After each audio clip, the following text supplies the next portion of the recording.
monsieur. May I borrow you for a moment? Is everything all right? On the whole, no. It is not. I have spent much effort gathering information in our travels so far, and my self-diagnostics have come to a grim conclusion. It is not lack of data or lack of collaboration which stifles my scientific progress. The inescapable truth is there has never been a great robot scientist.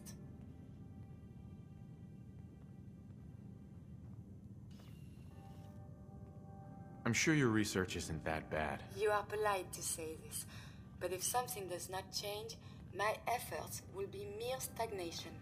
The greatest scientific minds of history, the Einsteins and the Curies, my namesake, have had something beyond raw data analysis capabilities. They have had a spark. This elusive inspiration is something I must possess. So, how are you gonna do that? If I am to advance my understanding of medicine in this strange world, I must embark on a great adventure. I must become human, or as close as I can. I must find a way to download all that I am into a human brain.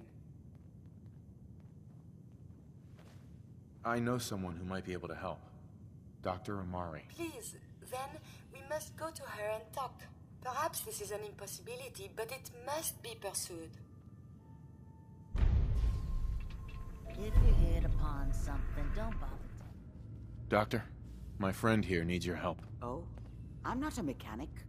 What could she possibly want from me? Greetings, Doctor. I wish to download my data and core programming into a human brain. You want what? Is she serious? Can you do it or not? I won't even consider something like this unless there's a good reason. I was programmed to further our studies of disease, pathogens, and viruses. I cannot do this with the fundamental limitations of my robotic systems. If I become human, with the wealth of information in my databanks, I hope to do much good for the Commonwealth. A pre-war robot with your knowledge and skills plus human cognition. Yes, you could potentially save many lives. It's an interesting problem. The memories wouldn't be hard. We translate those from the brain to computers and back all the time here. It's how the loungers work. Her personality, though, all the extra pieces of robotic programmed decision-making, a normal organic brain wouldn't know what to do with them. A synth brain, on the other hand, well, it's already somewhere between the two. You're not suggesting I won't kill a synth. I'm suggesting nothing of the kind. Allow me to explain. I've worked on synths before, giving them memory wipes so they can live a life free of the Institute. But the procedure isn't always successful. If something goes wrong, it can leave them in a brain-dead state. Living, but with no cognition. I know a caretaker for one of these brain-dead synths. If they're willing, we could try transferring your friend's consciousness into her. I'd like to try. We just need her caretaker's consent. Give me a day to get in contact with them. They're understandably cautious, but I think they'll hear me out. I will stay with the doctor. Assuming all goes well, I want to be ready for the procedure. The caretaker should get back to me soon. She's not one to wait.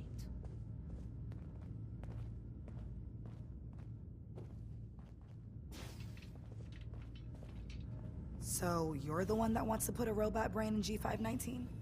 You know she's a synth. We're supposed to protect them. Glory, she wanted new memories. She knew her personality would be all but erased.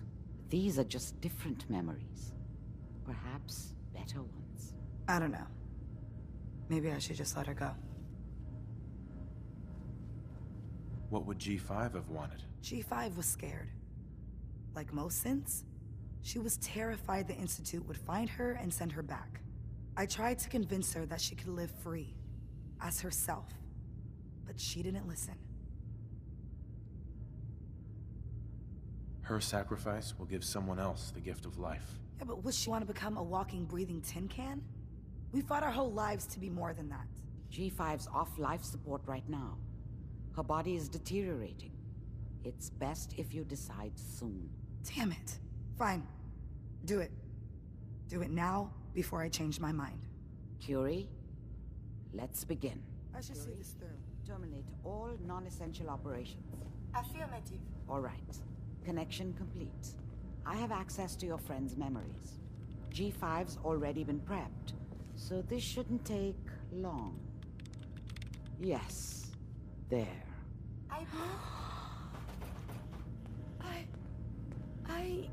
My chest. What is happening? Just breathe.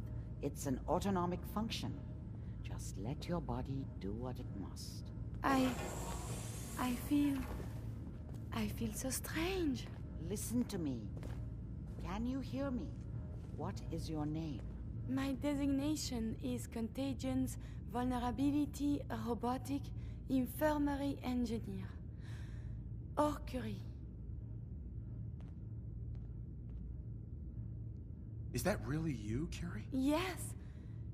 You sound so different with these ears. Good. Very good. Now let's test some cognitive functions. What is 1 plus 2? 3. If I threw a baseball at your head, what would you do? Move. Think of a strong memory. The first that comes to mind. Tell me about it. Dr. Burrow was very old. He was the last living scientist in my section of Vault 81. He was on his bed, very weak. He said to me, "Curie, you must..." And he died before he finished the sentence. Oh, my insights feel peculiar.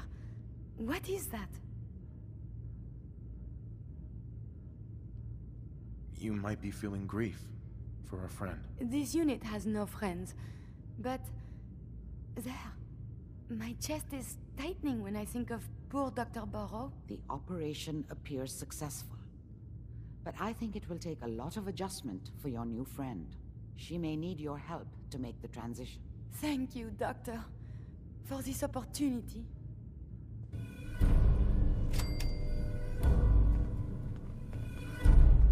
Heads up. Do you need some? Remember, to breathe. I keep thinking if I forget to do this, no more Curie. And suddenly, all this excitement we do, there is an element of something new. What if my arm is blown off? It is not so simple to repair this now. Here's some advice. Keep your limbs attached from now on. I will do so. That was strange. I laughed.